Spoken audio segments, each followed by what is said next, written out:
SuperTalk Mississippi media production. MidDays with Gerard Gibert is on the air. MidDays with Gerard Gibert is powered by C-Spire. Power your home or business with C-Spire Fiber. To learn more, visit supertalk.fm/C-Spire. C-Spire Fiber powers SuperTalk Mississippi.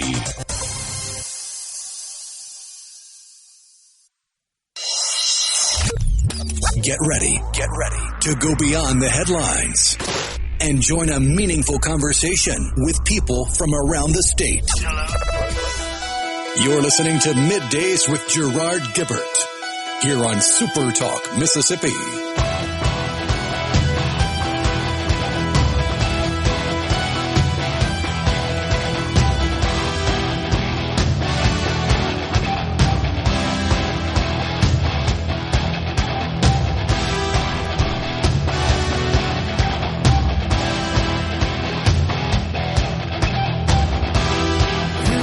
Good morning, everyone, and welcome to MidDays, SuperTalk Mississippi. I'm your host, Gerard Gibert, along with Rhino in the Element Wealth Studio, guiding you through the middle of your day with facts, fodder, and fine music on this Friday, y'all. Man, it is a delightful day out there weather-wise, but we got a front moving through the Magnolia State over the weekend that's going to bring with it much precipitation, at least the possibility, right, of some rather severe weather. That's what the forecasters say. But no winter storms.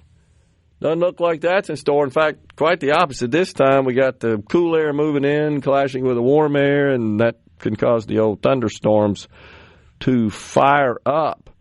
Well, we got some good news on inflation today. Inflation eased at the start of the year. The Federal Reserve is watching this, of course, closely. But the latest consumer price index shows that for the month of January, inflation unexpectedly retreated a bit to 2.4%. That's from the same time last year, and that was down from the prior month where we were cruising along at a 2.7% annualized rate. The core inflation, you know what that is. I know it gets kind of wonky, but that filters out food and energy prices. Those are considered quite volatile. That's why they call it core. They don't, the basket of goods that are measured in the core inflation index don't move around as much as food and energy. And anybody that buys food and energy, and that's basically everybody tuned in, could attest to that, could they not? Yeah, last week it was this, today is this. So when you pull that out, that ticked down to 2.5% on a year-over-year basis. Last month it was 2.6%. So minor improvement, but still, I should say, improvement. So there's a lot of angst still about the president's tariff programs. We saw some push-up of retail prices as a result of those levies. Have not been as severe as initially feared. That's certainly for sure. But the folks that track all this kind of stuff say, well, we're not quite sure if we're out of the woods yet. And that is true. There are many companies who say, you know what, we've absorbed this for about as long as we can. We're going to have to start passing this on. So I guess I say that to really frame this as cautious optimism. That's the way I think I would describe it. That this is good news on the inflation front, for sure.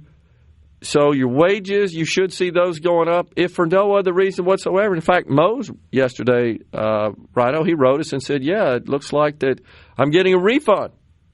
Said, like, first time in a long time. And that is a function, it's kind of complicated, but it's a function of the IRS not updating the withholding tables for 2025, even though the bill that essentially reduced the tax rates or the amount, actually it reduced the amount taxed in the various brackets, those amounts slid up, meaning you have more income taxed at the lower rate. I think that's a better way to describe it. So because those have got indexed and the ranges of dollars taxed at the various rates in the various brackets, they got moved up. So instead of it being, for example, the first $10,000 you make is subject to this percent, it's now the first $12,000 before you move into the higher bracket. So that is resulting in refunds because your withholdings were all based on the old brackets, but your tax return for 2025 based on the new brackets because it was a mid-year change. That's what they call it, by the way, in the accounting parlance. Rhino is mid-year convention, as I recall. That's the terminology. But that's what happened. We changed it in the middle of the year, and the IRS says, we're not going to mess with that. We're just going to wait till 2026 before we issue the guidance. So two things. One is you should see that affecting your 2025 tax return positively, just like Mose told us yesterday. Yeah, I got a refund for the first time in forever. And then the other thing is you should see a slight increase in your take-home pay out of your paycheck as a result of the IRS releasing and applying these new tax brackets. Now, the offset to that possibly could be we started a new year, thus for some out there, Social Security and Medicare kicks in until you hit the threshold, and for some part of the year last year, you had already hit the threshold, thus the withholding for those two programs had ended when you reached the threshold. So all that's going on, causing some optimism out there in consumer land. So when you got more money in your paycheck and the prices of things they're still rising, but at a very modest pace, and your income is also outpacing those increases of what you buy, you're better off. It's called real wages. And the president he's promoting that reality, although the left keeps arguing that people are worse off. I don't think that. I do think there's some people that maybe had an unrealistic expectation. We've discussed that before, thinking that, we're going to go back to 2019, pre-COVID price levels. And that's kind of still what's sort of prominent in folks' memory. But I do think that over time that will subside and that will wane, and people will see, I do have more money in my pocket to spend. Well, also, a lot of those people likely thought that the no tax on tips, no tax on overtime would just be blanket. Yeah, that's true. And that's not the case, as you know. And, of course, that actually affects a very small percentage of workers in this country. Latest data I saw indicated about 8% maybe fall into the category of workers where this would have an impact. But the increase in the standard deduction and, again, the sliding of the brackets upward, that affects everybody. Everybody. Again, more money taxed at lower rates affects everybody. And that's where we are. The deductibility of automobile interest, do not forget about that. I think what folks probably are upset about, however, Rhino, is they're seeing these increases in their health care premiums, which are eating up all the savings, right? You've heard that. We felt it, and virtually every employer in America has received notifications from their group health insurance company saying, we got to go up on the premiums. And that's a problem, and so that's kind of counteracting any of the savings. But the January CPI report, that's the main news today, 0.2% up month over month, 2.4%. The other thing that's important about that 2.4% annualized figure, you're getting dangerously close to the Fed's 2% target, because investors sold off yesterday to a large extent. You and I were talking about it like, wow, what happened at 11 o'clock? Because we were in the green, 11 o'clock, it tanked. The bulls went into hiding, and the bears, I guess you could say they came out. Though the metaphor really means the bulls are racing and they're buying and the bears are hibernating. But in this case, it looks like the bears came out of their caves and said, sell, sell, sell. And we did experience a sell-off. Housing was the main driver there. We got housing data that showed, the housing industry is not in good shape. But I think investors are also concerned about inflation and why they track that. First, it affects the economy, but secondly, it's a pathway. It's the go-ahead signal for the Fed. So it's more Fed watching. And the Fed doesn't seem to be too interested in cutting interest rates at the clip, at the pace at which was estimated. By the way, I'm looking at a graphic on the screen in the studio. January 21 to 25 under Biden, 1.4% decrease in real wages. Under the President Trump, over 1 year, an increase of 1.25%. Real wages, of course, that's just the difference between your nominal actual income and the increase of the cost of living. So when there's a positive number there, that means you're to the good. A negative means you're upside down. Coming right back. Jay Lake with us at 10:50 from Carter Jewelers. Caleb Sailors from the news in the next hour. Think for a moment. This segment of Middays with Gerard Gibert is brought to you by Covington County Hospital in Collins, where your health matters. Bring it on! Middays with Gerard Gibert. It is on! On SuperTalk, Mississippi.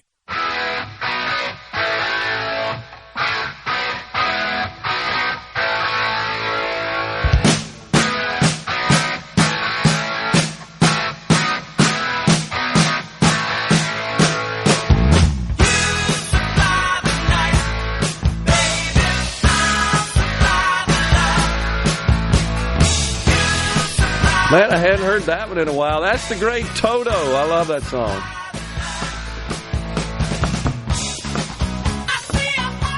Jeff Porcaro on the drums. Was he ever good, man? Unbelievable. Steve Lukather, lead guitar, lead vocals. All right, so on the C Spire text line, what is the rule? This is Bo from Starkville. What is the rule on no tax on overtime? It's a great question, Bo, and I know we've shared this before, but I think given that it's tax season, Rhino, a lot of people maybe don't remember all that stuff, haven't dug into it yet. It's actually a little misleading to say that overtime and tips are exempt from federal income tax. They're actually not exempt. They're a deduction, and there is a difference.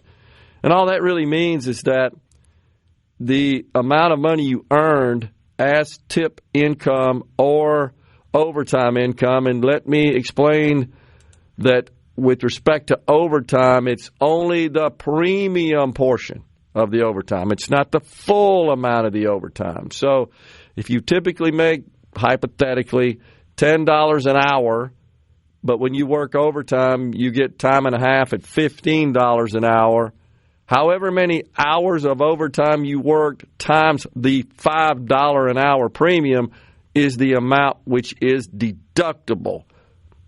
And the importance of the deductibility feature is that it's what's called above the line. That simply means that you don't have to itemize. You don't have to have overtime or tip income with all your other itemized deductions that exceeds the standard deduction in order to take advantage of this deduction.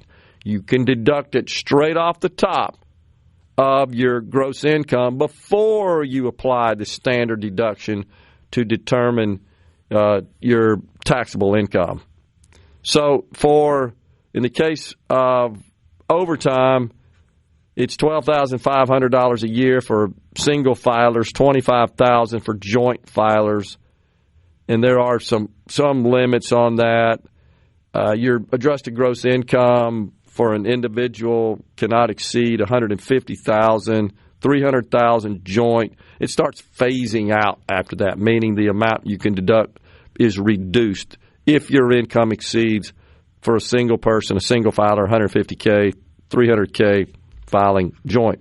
By the way, your employer now must provide reports which indicate the qualified overtime compensation, right? Because you may get a stub now or a payroll report now that says here's your normal wages, your overtime, but that's not sufficient to complete your return. You got to know the qualified amount, and that's that $5 versus the $15 total amount based on the example I shared a moment ago. And you probably aren't going to see a paycheck change. That's the other important thing about this, because it's a deduction. It's not an exemption. And so your employer doesn't know. There's no guidance from the IRS. There's no changing in the withholding tables to accommodate and account for this overtime and tips deductibility. All that really means is you got to square up when you do your tax return at the end of the year or following the year. You could certainly adjust your withholding with your employer based on what you estimate is going to be your overtime that's qualified for deductibility. You could do that so that you're not letting the government keep your money all year and then return it to you when you do your tax return in the spring following that. And tips, it's a similar situation. Tip income is a deduction above the line before you apply the standard deduction. It only applies to occupations that the IRS deems are, quote, customarily and regularly. So you can't scam and game the system like Rhino and I could here and say, hey, corner office, we want all of our income to be tips. Can't do that because this is not a job that it typically earns overtime. So $25,000 a year is the actually that's on tips. $25,000 is $12,000 for overtime, $25,000 on tips for single people, and then also with respect to tips income, it doesn't really matter whether you're a single or a married taxpayer filing joint taxpayer. It's $25,000. Phases out at $150,000 if you're a single taxpayer, $300,000 for a joint. So up to $25K for the tips. And then $12,500 for single, $25,000 for married for overtime, the premium portion. Hopefully that helps there, Bo, from Starkville. And the other thing is deductibility of automobile interest. Again, that's an above-the-line deduction, and that has to be, I think, Rhino, a new American-made vehicle. Cannot be a used vehicle. Cannot be assembled in the U.S., I think, is the actual specification in the law. Has to be assembled, final assembly, if you're looking at that in the United States. That's the law on that. So a lot of folks are doing their tax returns now. New vehicle, first owner, assembled in the U.S. and under 14,000 pounds. Okay. Yeah, to so that it doesn't apply to the traditional commercial type vehicles. Yeah, it's targeted, intended for the passenger vehicles owned by the typical taxpayer. And so you get to deduct any interest on the debt. If you took out a loan to buy that vehicle, whatever the interest charges are. Now, there was a time when you could do that. I remember doing that on my tax return in the early days, and that was ended. I want to say it was Ronald Reagan that in one of his tax reform bills ended the deductibility for interest on automobile loans. This is kind of restoring it with some limits, restrictions. Yeah, it's up to $10,000 a year. It must be for personal use. There are phase-outs for modified adjusted gross income over $100,000 or $200,000 married filing jointly. And there are excluded vehicles like used cars, ATVs, trailers, campers. Bottom line is if you make too much and it's not an American-made or American-assembled final assembly, and if you're not the first owner as in a new vehicle, you don't qualify. So there's some criteria to take that deduction, and it is an above-the-line deduction. Even in the old days, before that deduction was repealed, you couldn't take it unless you itemized. And that's what changes here, is that, nope, you don't have to itemize. And all that really means is the standard deduction, I think, Rhino, increased to what, like $16,000 or $17,000 for an individual, double that for a married filing joint. It's way on up there. So you would have to have, is that right? Something like that? $15,750 for single, and standard deduction for married couples filing jointly is $31,500. Yeah, double that. So, and all that really means is that you got to have enough of what are considered qualified deductions from income. That would be like your state income taxes. There's also, if you keep up with it, you can actually deduct your state sales taxes. And I think there's some medical costs. Head of household also increased. It's at $23,625 now. What's that? Oh, head of household. Yeah. So this was a feature of the original Trump tax cuts in 2017, where we eliminated the personal exemption and replaced it with a much higher standard deduction. And it goes up again next year. Yeah, it's indexed. That's one of the things the One Big Beautiful Bill Act did, is they indexed it, and it increases just like the brackets do as well. So, which just means, again, less income taxes, more income taxed at a lower rate if you even get on the scale. But think about that. If you're a single person, if you make minimum wage, the left loves to harp on that. Oh, these people making minimum wage, which is a complete hoax and ruse. It's not actually true. It's about 1% of the total wage earners in the country.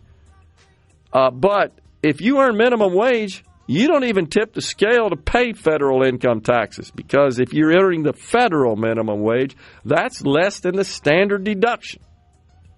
That would put you right at about a wash, about $15,000 a year with the standard federal minimum wage, and then $15,750 with the standard deduction. You don't even tip the scale to pay federal income taxes. Thus, in fact, based on all this, I did the math. If you're a family of four earning $73,000 a year, you have zero federal income tax. Well, the median household income in Mississippi is $55,000. More than half of the households in Mississippi don't pay federal income tax. Coming right back.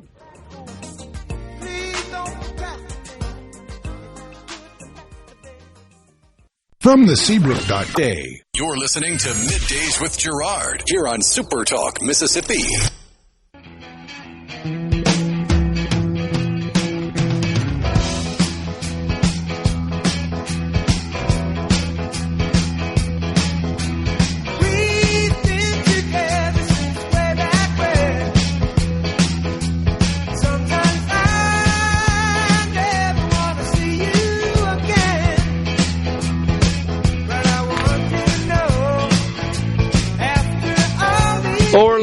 Still the one bumping us into this segment. Appreciate that, Rhino. We also got Senator Jeremy England coming in the Element Wealth studio at 12:05. Yesterday was deadline day to get bills out of their House of Origin.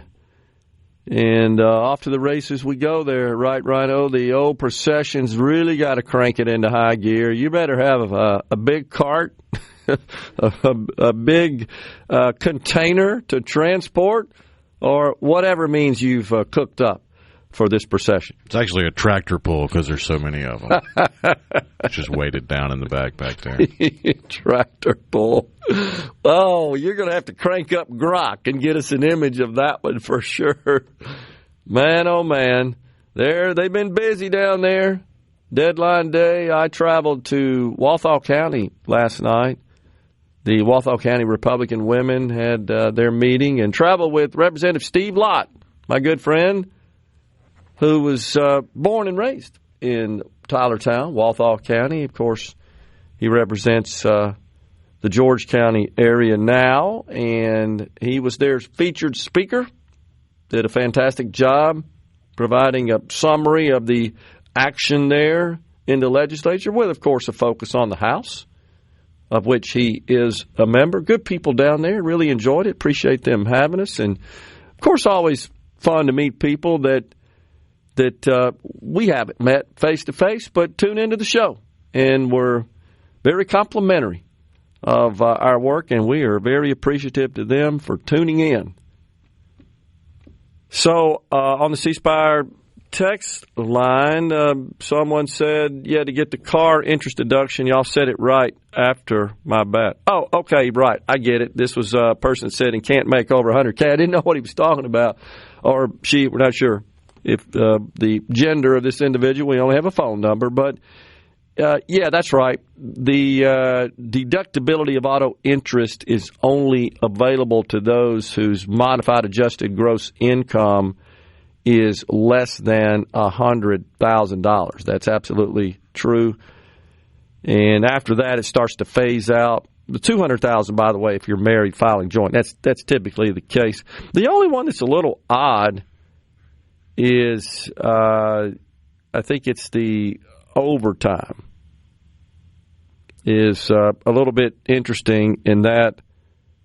No, I take it back. It's the tips. It's just $25,000. It doesn't matter. $25,000, whether you're filing as single or joint. $25,000. With respect to overtime, it's $12,500.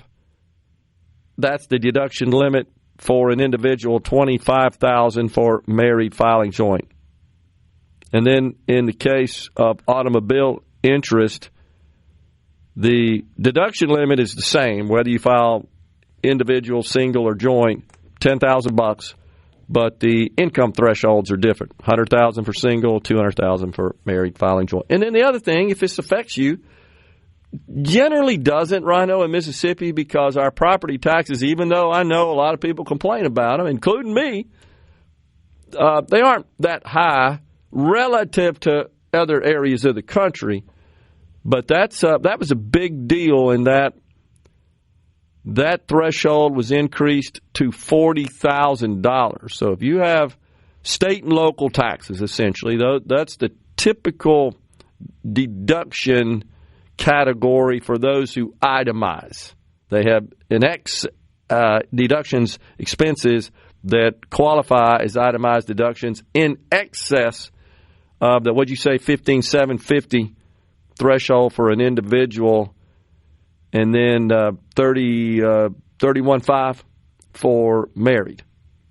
So filing joint. So, but a lot of people as we've talked about before, in the deep blue states, man, they've got these exorbitant property tax bills, and this is a big thing to them. This is something the Democrats wanted. They wanted to take the cap off altogether, but that was not possible in the One Big Beautiful Bill Act under the reconciliation rules. So they compromised and settled on, well, let's bump it from $10,000 to $40,000. So there are some out there tuned in that this would benefit them. They've got enough state and local taxes that they're starting to get towards that range. If they have a lot of taxable property, that's where it would really come in. And I know property taxes are a hot topic at a minimum. I think we could say that. Not a lot of action that I've seen on that down there at the legislature this year. So Jody in Ocean Springs says, Gerard, thank you and Rhino for what you do daily. I listen to the show daily. Y'all are appreciated. Have a great weekend. Really appreciate the kind, positive feedback, Jody. We enjoy it.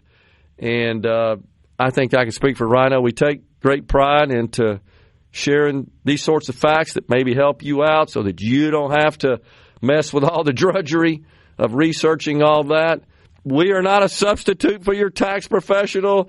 Don't get us wrong there. And when I'm speaking, I can tell you Rhino's checking me to make sure I'm not getting the data wrong.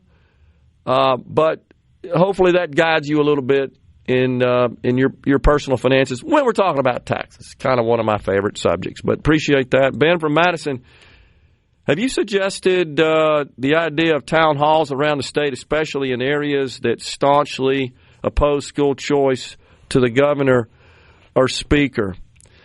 So I'll tell you, Ben, I have not directly to them, but I have privately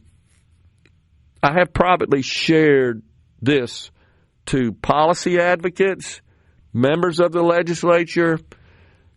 Hadn't really done it with the Speaker and the governor yet, but I do think that what you're saying there, Ben, is a great idea. I would like to see the Speaker, the governor, preferably both, travel around the state and have these, I'm not going to call them town halls, how about just listening sessions, and allow people to share their concerns, to express their objections, and then the Speaker and the governor, who are perfectly capable of responding to those objections and really, in many cases, Rhino, refuting the worst fears. And I think that's what's necessary here. We've heard them all, and let them share their thoughts on that. I mean, you heard the Speaker do that when he was on the show last week. I thought we had a good conversation along those lines where I brought up some of the common objections, and he very deftly responded to those. I saw him speak to my Rotary Monday, did the same, and made the case. And really, it's nothing new here. Other states have had to deal with this. I look at Governor Greg Abbott, who championed school choice and struggled to get that through his Republican legislature in the great state of Texas. Now, keep in mind, they meet biennially every 2 years. Right now, I wouldn't be opposed to doing that here in the state of Mississippi. But he had difficulty getting that through his legislature, and so he took it upon himself to go on the road and promoted the policy and listened to the people and responded to them in a way to get them comfortable with the policy, to really honestly refute a lot of those objections that are just not warranted and really aren't grounded in fact and can't be traced directly to other states. Many of them say, oh, yeah, it's failing. Well, no, it's not. Their people are signing up like crazy, so I don't see how you could conclude and hold that is a failure when you've got participation. But still, the participation to kind of assuage the fears of people who think it's just going to overrun and completely crash the public school system. No, the participation is 5, 6, 7%. We shared it the other day on the show. I think Florida, their program's been around the longest you would expect. Thus, they would have the greatest participation. It's like 12, 13% of the total number of students in the state, in the K-12 I mean, it doesn't range. even rise to 1% in the first 3 years on average across the country. But you've heard the fears from opponents like, oh, my gosh, there's just going to be busloads, right, coming in here, and what are we going to do with them? No, that's not the case. And there are guardrails and protections in the bill to prevent that. Nobody is looking. It comes out to less than 14 students transferring per school district. Yeah, you did the math for us the other day on that. In the first year. Yeah, in the fifth year, you're looking at over 5 years, about 40 kids transferring school district.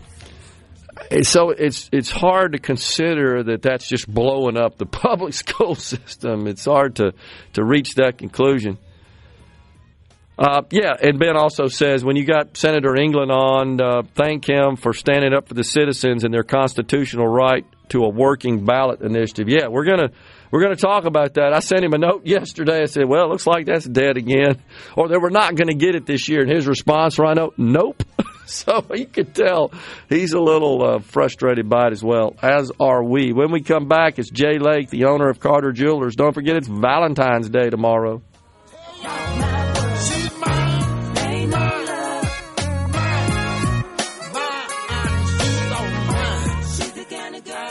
Hi, this is Mark. Now back to Middays with Gerard here on SuperTalk Mississippi.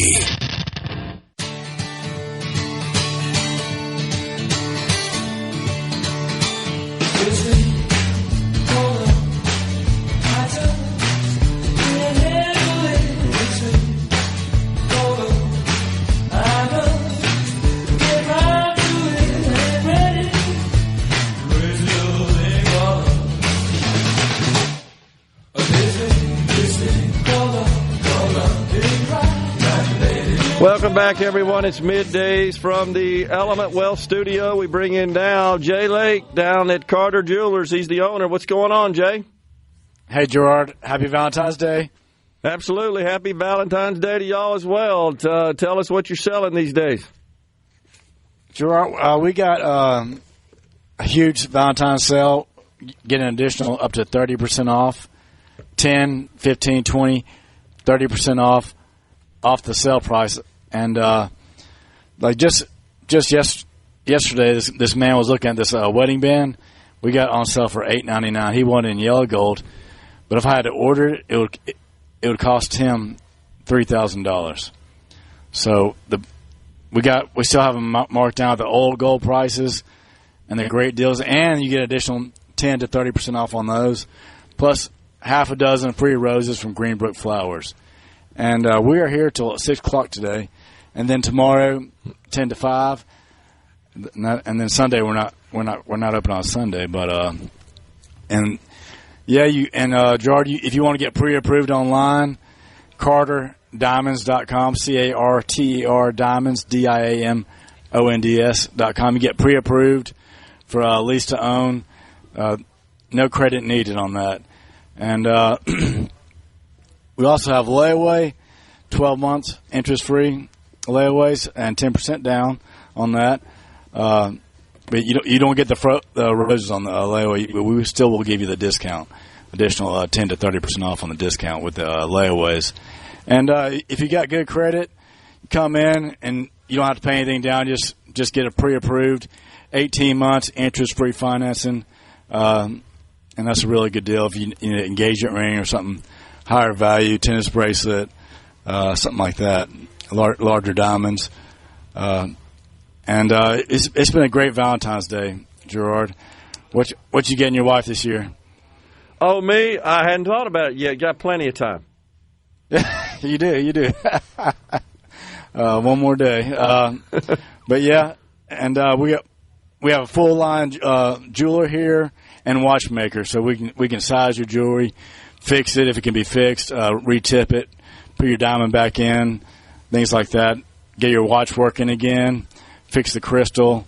They've been doing it for a long time, and they're one of the best in Mississippi, I'd say.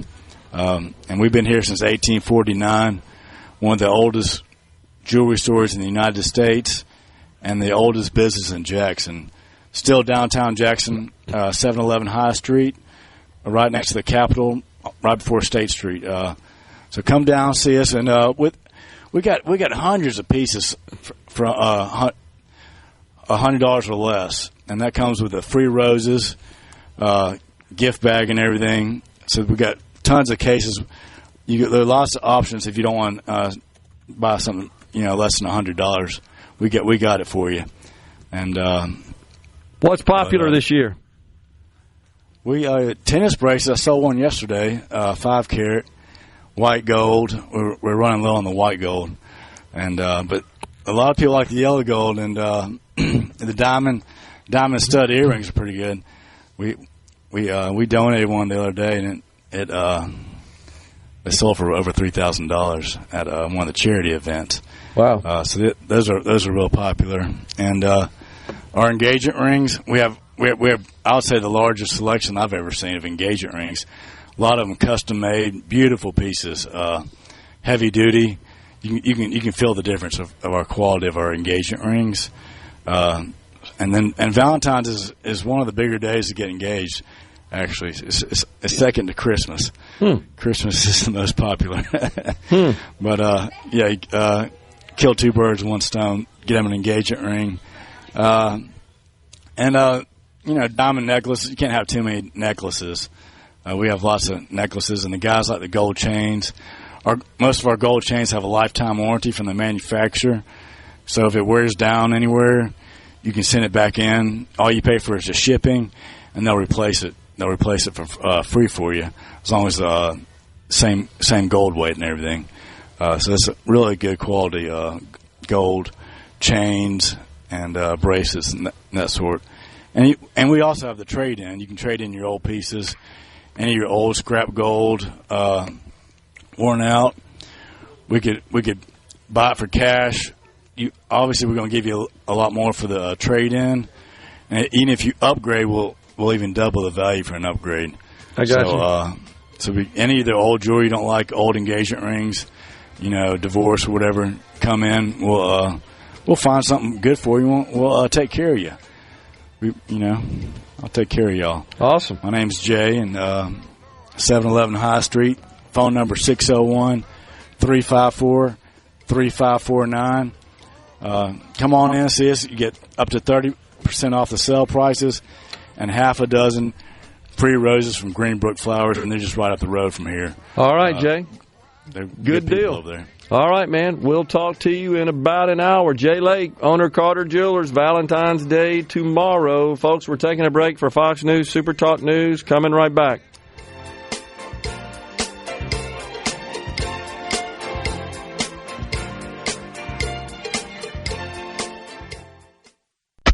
Middays with Gerard Gibert is brought to you by the Mississippi Business Journal. Visit msbusinessjournal.com. Scott Coopwood, publisher and president.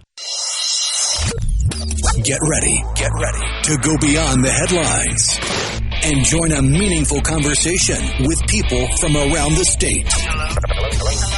You're listening to Middays with Gerard Gibert here on Super Talk Mississippi.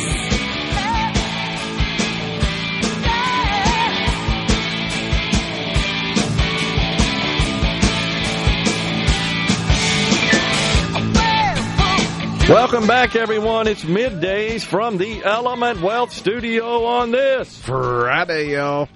Are you thinking about or planning for retirement? Do you have a plan? Go to myelementwealth.com or call 601-957-6006 to let Element Wealth help you find your balance between income, growth, and guarantees. Today on In a Mississippi Minute with Steve Azar, you'll hear an interview with longtime Mississippi singer-songwriter Bruce Blackman, who played in the bands Eternity's Children and Starbuck and is still making music. You can listen to In a Mississippi Minute with Steve Azar today at 1 p.m. here on Super Talk Mississippi.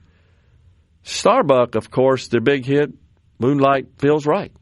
I think a lot of people know about that. And, yeah, Bruce does have a strong connection to the state of Mississippi. Great tune. That was a big hit back when I was in college. On the C Spire text line, Charles and Mathiston, have you ever done a discussion on dormitory life in the 70s versus what students experience today? What a difference 50 years makes. I haven't, but I'm quite sure, as you say, Charles, that it is a rather different experience today than it was back then. Interesting topic, though. No doubt about that, for sure. So let's see. On the C Spire text line, the 662. Who sets property taxes? We brought that up in the last segment. Well, property taxes are actually set by the taxing authorities that receive property tax revenue. That would be the boards of supervisors that run the counties, municipal boards when the property is within the boundaries of a municipality, and then, of course, school boards. Most of your property taxes are transferred to school districts, part of their funding combined with federal and state dollars as well. So it's not the state, it's the counties, the cities, and the school boards. The states do not receive any income from property taxes. David Monticello says, you were just talking about property taxes. Trust me, they are going to go up if you begin universal school choice. I told you that smaller municipalities would lose money when the sales tax was reduced. Go check the sales tax diversions in the majority of your smaller towns. They're bringing in less money than they did last year. Mark my words, this will cause property taxes to rise. However, I must say, Dave, your analysis there does not coincide with the policy. And here's what I mean. Yeah, the diversion to municipalities for sales taxes is 18.5% of all the sales taxes collected. The 7% sales tax, of course, is remitted by retailers, the amount they collect from customers as part of those transactions. They remit the entire amount to the Department of Revenue. 18.5% of that is transferred back to the municipality in which the transaction occurred. However, under the law, Dave, that passed HB 1, that was the big sweeping tax reform legislation enacted in the 2025 session, that diversion for grocery tax collections was raised to 25.9% to offset the reduction in the grocery tax, which, as I recall, Rhino, is that went into effect immediately. The grocery tax reduction, right, from 7% to 5%, as I recall, as part of HB 1 that went into effect last year. So, not sure where you're coming from, Dave. If you feel like that a municipality, I know you're from Monticello, if you don't feel like you're getting that 25.9% diversion, which is equivalent to the 18.5% given the reduction in the top-line sales tax rate, I would be speaking to the Department of Revenue about that, because the intention and the math in the bill was to ensure municipalities are not harmed by this grocery tax reduction, sales tax reduction, and you should be made whole. I don't know what that has to do with universal school choice, however.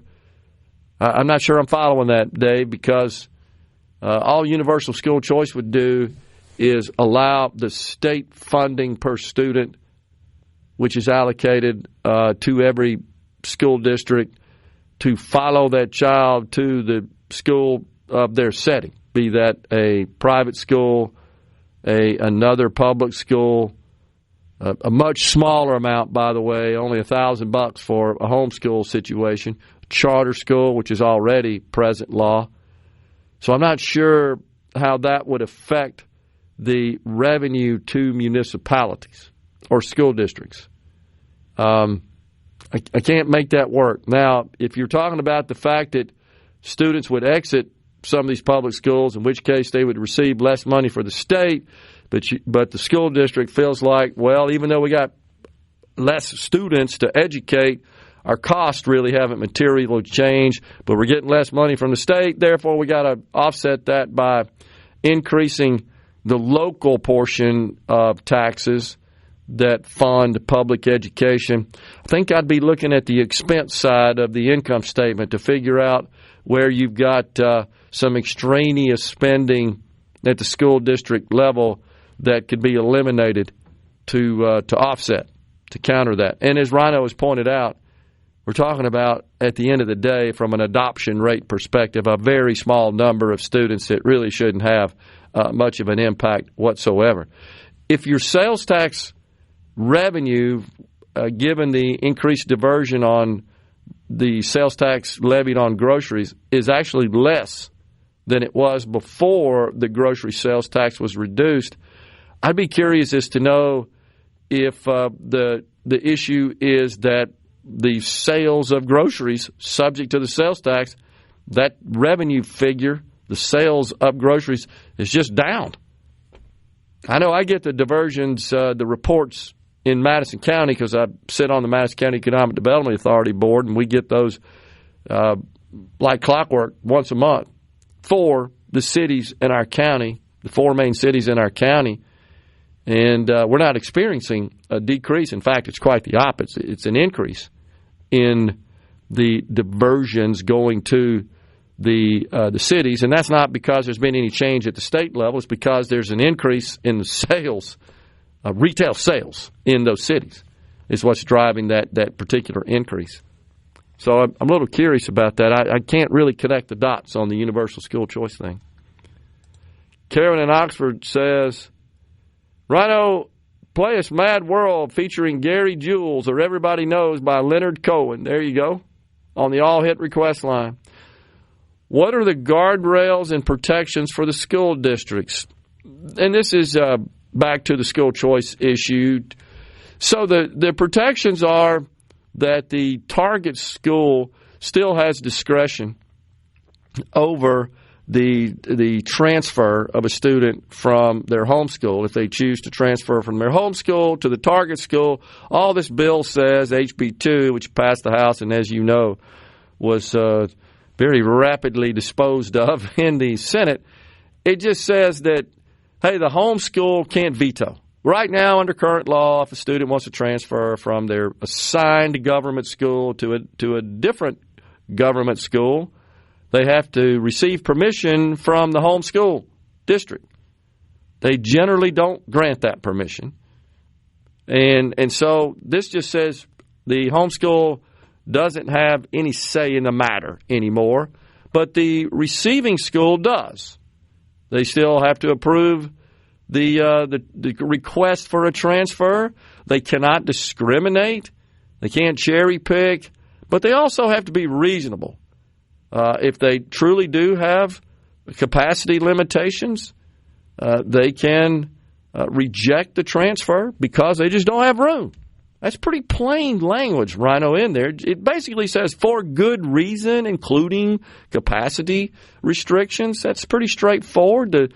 The intent, the aim, of course, to prevent what all the fear-mongering says, which is, my gosh, busloads are coming over, right?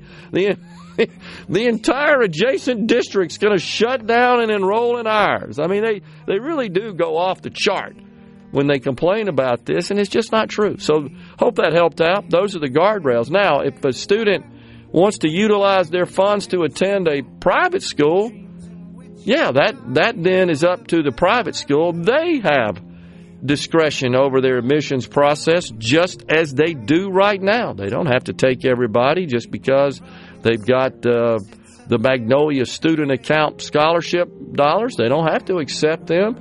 They still, because they're a private entity. Again, this is the market that would essentially self-regulate, superior to government bureaucrats regulating. It's Caleb Sailors from the news coming up next.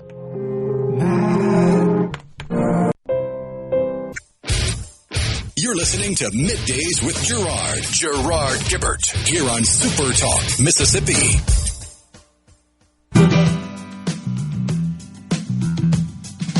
Nothing I wanna hold you. I never ever should have told you you're my only girl. I'm not the only one that holds you. I never ever should have told you you're my only world. What is this, Toto Day? I love it. Georgie Porgy. That was my recommendation. I love it. Have no idea what that means, by the way, the lyrics. Anybody know? Georgie Porgy? Yeah, I actually looked it up one time, Gerard. Okay. Yeah. What does it mean? I got to look it up again. It's from an old, a wise tale. Okay. It is from an English nursery rhyme, often interpreted as a satire of the overweight, womanizing King George. I do remember that. I do, yes. Okay. I didn't know it was King George it was referring to, but I remember the Georgie Porgy tale. Pudding pie, kiss the girl, and make him cry. I remember that. I think my mother used to read that to me when I was about 3 or 4, actually. So. And then you heard the cooler version from Toto. Okay, love it. Leave it to Toto to dig deep and find that and create a song around that. It's Caleb Sailors, Multimedia Journalist, SuperTalk Mississippi News.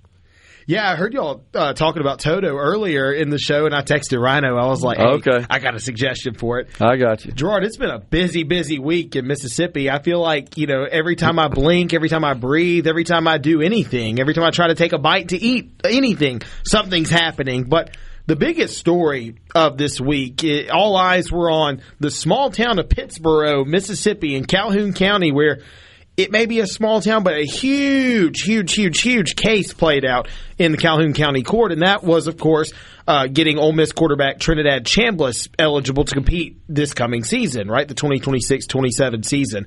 Well, this court case came after Trinidad Chambliss's legal team sued the NCAA seeking a preliminary injunction after the NCAA had denied Trinidad's request for an extra year. So Ole Miss earlier in this past season went to the NCAA saying, hey, he Trinidad did not play in 2022. He needs a medical red shirt for that season, yada, yada, yada. And all this is detailed in our coverage at supertalk.fm, but I'll abridge it for the sake of us being able to talk about many topics. But NCAA denies the request multiple times. They denied the appeal. They didn't even reconsider when new evidence was presented saying, Trinidad really doesn't have a case. He really shouldn't be allowed to compete.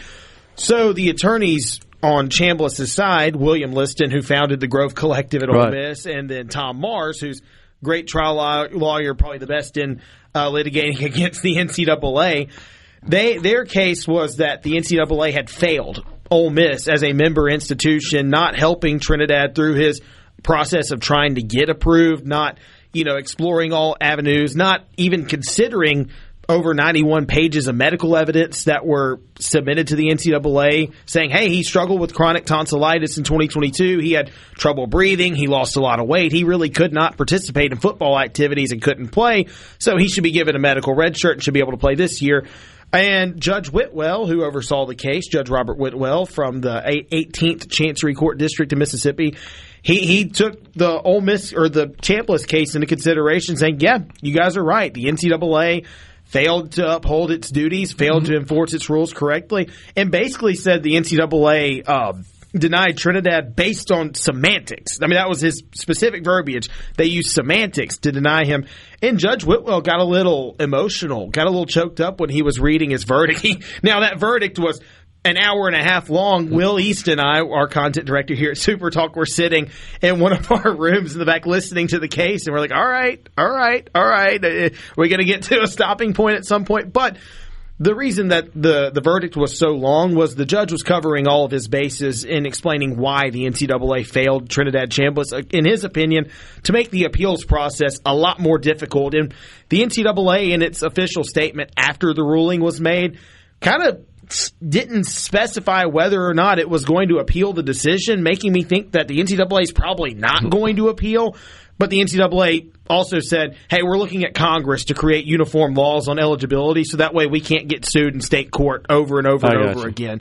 So the good news for Ole Miss fans, and you and I got to watch Trinidad play in the Sugar Bowl and the Fiesta Bowl this year. Man, he's a special quarterback. As of right now, as things stand, he will be the quarterback for Ole Miss this coming season. That's what it looks like. That's amazing. And that makes the Rebels go from a team that's going to be good to a team that could possibly win the national championship. Really incredible. Yeah. All right. So that's a pretty big deal. What else you got for us? Today's opening day, Gerard. Yeah, opening baseball. day. This is probably one of the biggest days in Mississippi every year. Who does college baseball better than the state of Mississippi? All three of our major programs, Ole Miss, Mississippi State, and Southern Miss, are constantly playing in the postseason, constantly fighting to get to Omaha. Mississippi State had a long-standing run of getting to Omaha and got 2 national championships between the three. And so all three of them get back on the diamond today, 4 o'clock, I believe, for all three. Though this weekend might get a little iffy in Mississippi. We got some rain coming in. I think Ole Miss and State might potentially have to modify their calendars. We'll see. Hopefully not. Ole Miss plays Nevada, who won the Mountain West Conference last year. Mississippi State opens up with Hofstra, and Southern Miss opens up with UC Santa Barbara. All those series in their respective home venues. Interesting. Well, that's a pretty big deal. All right, what do you got going on with respect to the activity under the dome?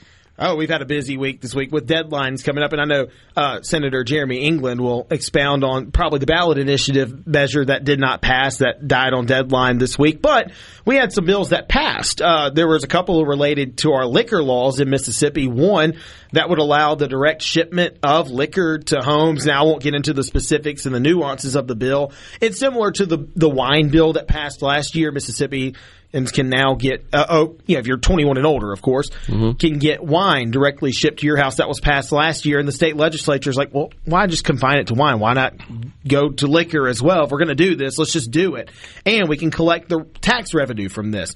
Well, another measure that passed in the Senate, these just passed in the Senate, they've got to get passed in the House, would allow or other way around. Passed in the House, they got to get passed in the Senate. Other way around. Gotcha. Now, the other measure would allow liquor stores or licensed packaged retailers to sell liquor on Sundays between 1 and 5 p.m. So there's a short window, or 1 and 6 p.m. There's a 5-hour window to which they could sell liquor. Yeah, right now, Mississippi state law says no liquor sales at all whatsoever on Sunday. Now, this would not mandate liquor sales to be occur on Sundays. Municipalities, counties, local governments would have the right to say, sure, we could do this. So let's just say, Hinds County, where we are right now, said, yeah, that sounds like a great idea, and it goes up for a measure, and the Hinds County Board of Supervisors allows it. Then, boom, they could sell liquor on Sundays at licensed packaged retailers at liquor stores.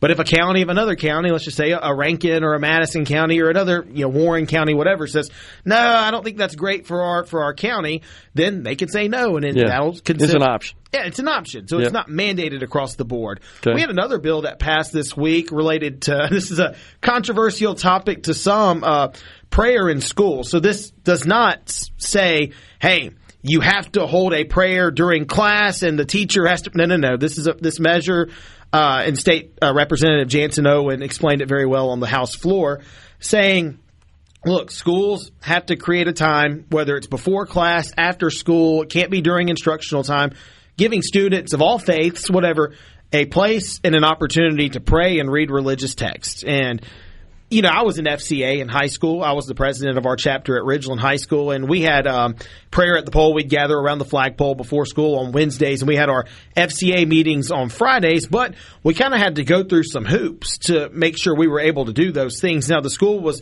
very accommodating to us without sponsoring anything because they legally can't, but this would allow these organizations like FCA or other groups or just any individual student to have a specific time in a public place to pray, whatever. Now, I know that this bill got some pushback. House Minority Leader Robert Johnson pushed back on it, saying kids can already pray individually and in school. This is just going to create more problems than it does solutions. And Representative Jeffrey Harness expressed concerns that this might open up the state to lawsuits. Maybe a person of one faith feels like he's being or she's being discriminated against, or there's preferable treatment, or someone might say, they're sponsoring and sanctioning religion in schools. And I think the legislation was drafted in a way where it kind of skirts lawsuits. But in the event that there are lawsuits related to this, if this bill does get signed into law by the governor, the Attorney General's office would be tasked with representing all these schools on a case-by-case basis. Yep.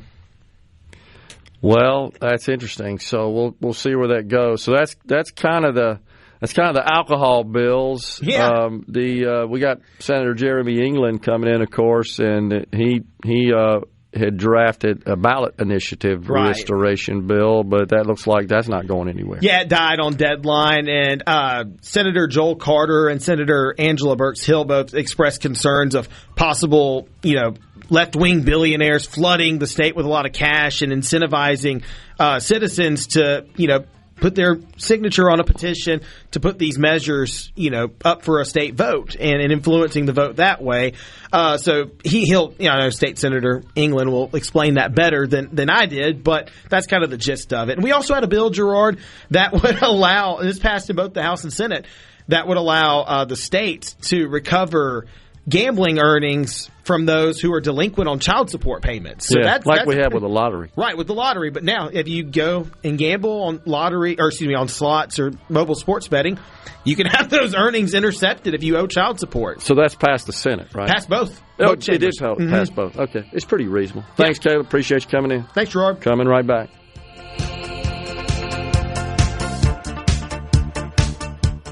From the Seabrook. Middays with Gerard Gibert. Let's do this.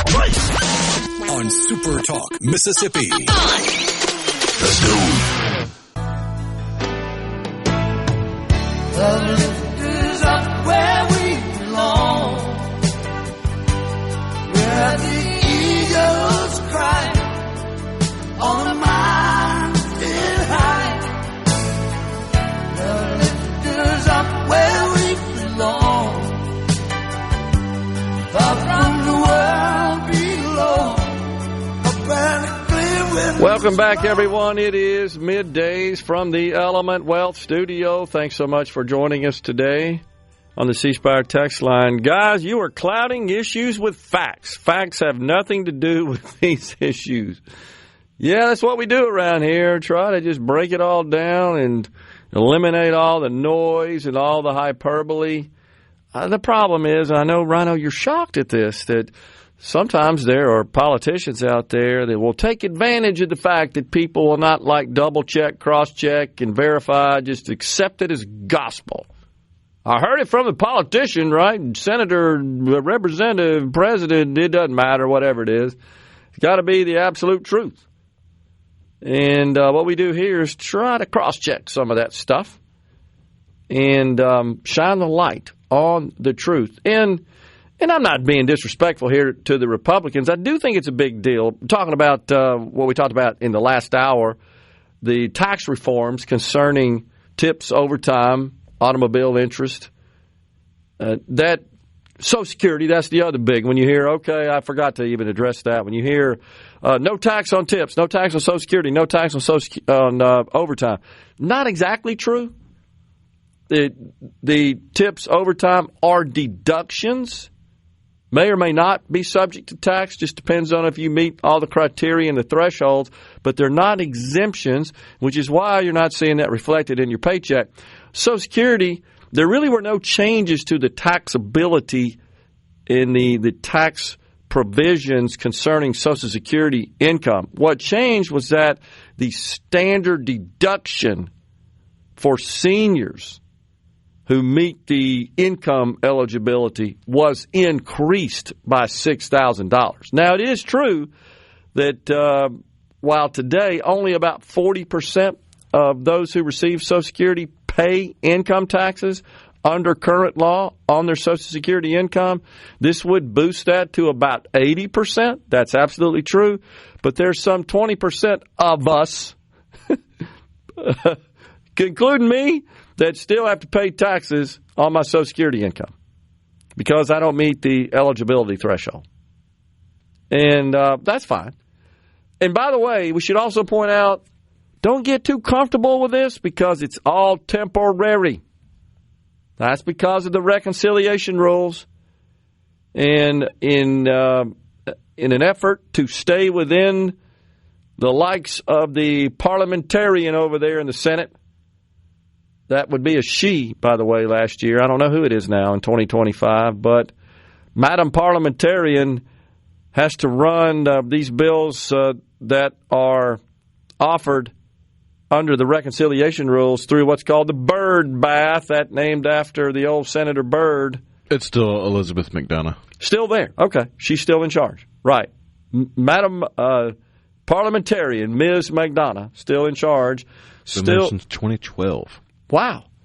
So she's the one that has to review these measures and say yes or no, this is good to go under reconciliation. Simply means passing in the Senate with a simple majority as opposed to the old filibuster-proof 60 votes in the Senate applying to most legislation.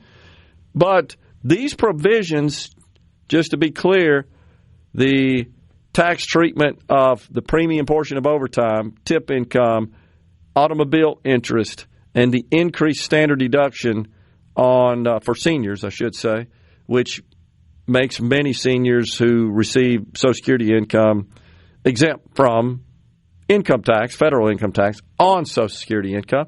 These are temporary, expiring. I think all of them expire at the end of 28, these provisions. I think they're all temporary, scheduled to expire at the end of 28. And that's just to fit within the math. Because remember, what the parliamentarian does using CBO calculations, the Congressional Budget Office calculations, is they project all these provisions out for 10 years.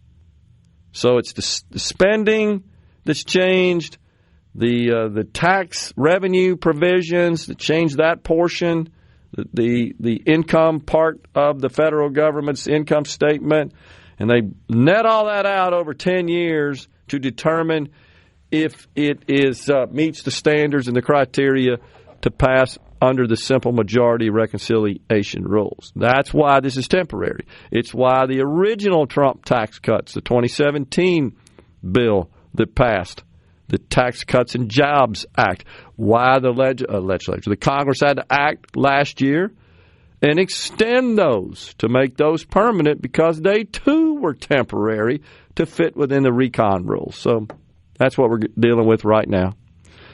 On the C Spire text line, someone asked a question about mobile sports betting. That bill passed the House. That has been transmitted over to the Senate. By the way, Rhino used Grok to do us a little graphic. It was awesome, by the way. An image of the transmission of the mountain of legislation that's going down the hall. It was well done, man. That may be one of my favorites there. Rhino's already put it up on the MidDays Twitter site and tagged us on that. Take a look if you'd like. It's pretty entertaining. But, yeah, this mobile sports betting deal, this is something the House has seen fit to pass again. The proceeds would go to the Public Employees Retirement System. The full chamber voted on this measure it was last week.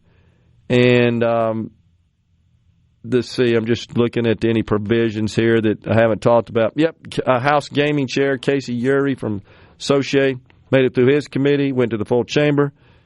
It was approved by a vote of 85 to 31, sent over there to the Senate. We'll see what happens. I'm not optimistic it'll get through.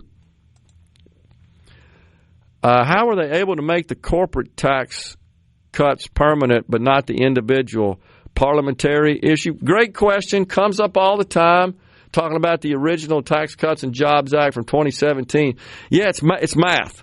So it was kind of a one or another, but the Republicans, including the president, wanted to make the corporate income tax reforms in the Tax Cuts and Jobs Act permanent, but the individual, I'm sure there was a lot of discussion, a lot of analysis behind the scenes on how to parse that out. You know that's the case when they're cobbling together, stitching together all these big old bills like this. And what they decided to do to fit within the recon rules in 2017 was make those individual provisions temporary.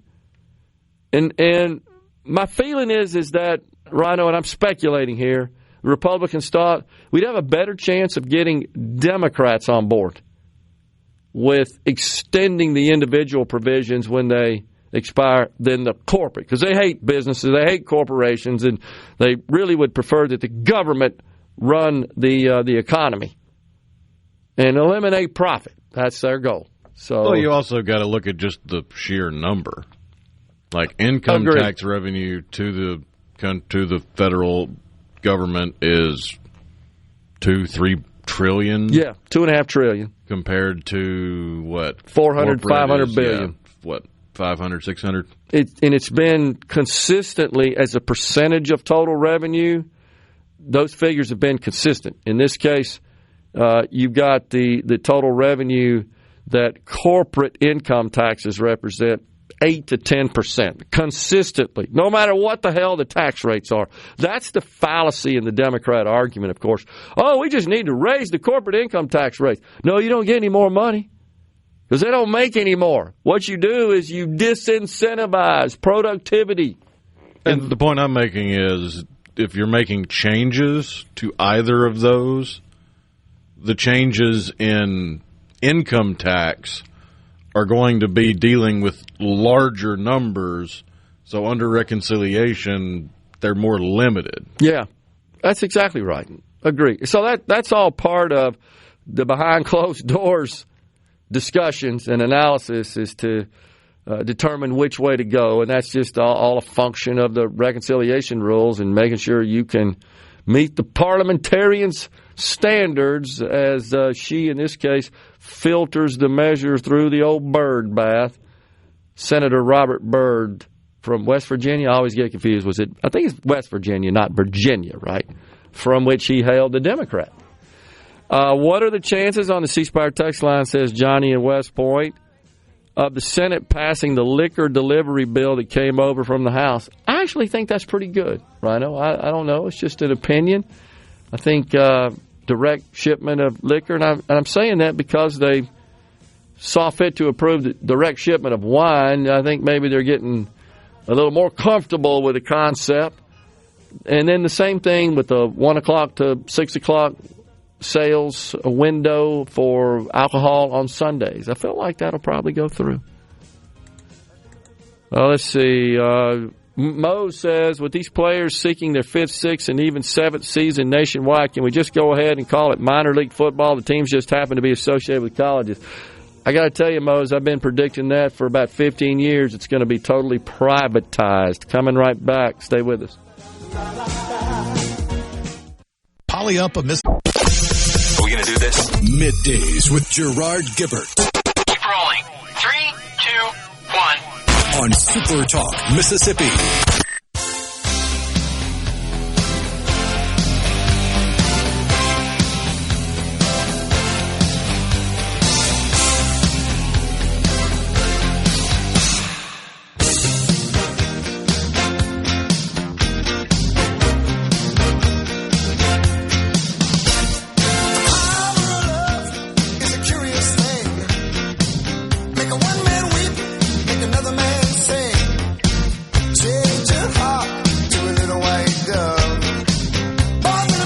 Welcome back, everyone. It's Middays from the Element Wealth Studio. We appreciate you joining us today. So, on the C Spire text line, yes. We got Jay Lake. All right, I forgot about that. Cutting in. I missed it on the schedule here, Jay. Sorry about that. Jay Lake, the owner of Carter Jewelers. Welcome back, Jay. Happy Valentine's Day. Yeah, man. How are you? Doing great. All right, tell us what you got going on down there. Oh, we are having a Valentine's sale, and with any purchase today, you get half a dozen free roses from Greenbrook Flowers right up the street. You can walk there from here. So come on in, any purchase, half a dozen free roses from Greenbrook Flowers. And we have just about everything in the store on sale, except for the Seiko watches. But today and tomorrow, we're going to give you an additional 10 to 30% off on those, depending on your kiss. So you draw a kiss and you get 10, 15, 20, 30% off. Is a great deal. We normally don't give any discounts on the Seikos, and we have diamond watches as well. But come on in. We're here till 6 o'clock today, and tomorrow 10 to 5 tomorrow on Saturday. And if you want to get pre-approved online, CarterDiamonds.com. Get pre-approved. No credit needed on that. Just type in your information. It doesn't take that long to get approved on there. And then you can come in, pick out what you want, and take it home with you. And then we also have hundreds of pieces for $100 or less. And that comes with a free gift bag and everything, and the free roses. Lots of jewelry for under $100, cases of it. And if you have good credit, 18 months, interest-free financing, just sign your name, fill out the information, and take it home with you. 18 months, interest-free. It's a great deal, especially with this sale. And we're going to let you do the layaways this time for just 10% down with the sale. You do not get the roses with the layaway, the free roses, but we will let you put on layaway 12 months, interest-free layaways on that. And we have lots of gold hoop earrings, solid gold pieces. The manufacturer gives you a lifetime warranty on those gold hoops. They might get a little dent in them. You might step on them or something might happen to them. All you do is send them back to the manufacturer, pay for the shipping, and they'll send you a new earring, chain, whatever it is you bought from them. It's really good. Or you can trade it in on a new piece or your old jewelry. You can trade that in. We have hundreds and hundreds of engagement rings, custom made, different price ranges, all different price ranges at $50,000 to $500 engagement rings, beautiful engagement rings, high quality, heavy duty. You can pass them down generation to generation, heirlooms, great pieces of jewelry. But our address is downtown Jackson, 711 High Street, corner of High and State, right before you get to the Capitol. We're here until 6 o'clock today. Carter Jewelers. Come in and see us. My name is Jay. We'll take care of you. We got a full line jewelry store here, jeweler, watchmaker. We can size your rings, replace your diamonds, fix your prongs, fix your watches, crystal, get them your pocket watches, get them running again. It's a full service store since 1849. We've been down here in Jackson, the oldest jewelry store, or any business in Jackson for that matter. One of the oldest jewelry businesses in the United States. we've been doing it a long time. We take a lot of pride, and we want to give y'all the best deal. Just the other day, I sold this guy was looking at this wedding band for $8.99, but he wanted it in yellow gold. And when I went to order it, it would cost him $3,000. So so the prices we got. These are some of the old prices from years ago, and the prices have gone skyrocketed. 70% for the gold prices, and you're getting these at the old prices.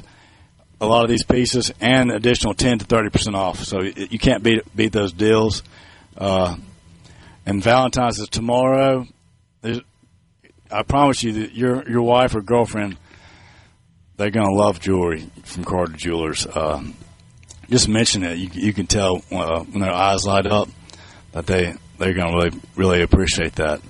So what's the traffic been like today, Jay? What kind of traffic you had? Pretty busy today.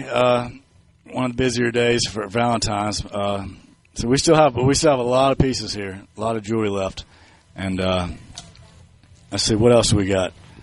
I think I mentioned everything, but 711 High Street, 601-354-3549, and Carter Diamonds is our website. And half a dozen free roses from Greenbrook Flowers today and tomorrow with any purchase. And that includes anything under $100. So gotcha. Plus you get an additional discount. All right. Good deal, KISS Jay. Discount. Appreciate you calling in on us again. We're going to talk to you in a little less than an hour. Appreciate it, Jay. Jay Lake, owner of Carter Jewelers. Happy Valentine's Day. Yeah, man. We're coming right back after Fox News and SuperTalk News with Senator Jeremy England in the Element Wealth studio.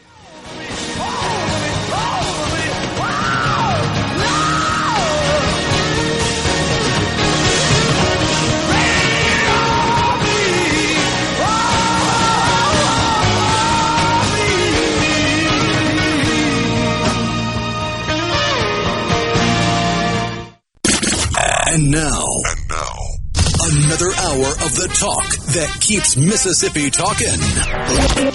Middays with Gerard Gibert. Begin your transition now. Now on SuperTalk Mississippi.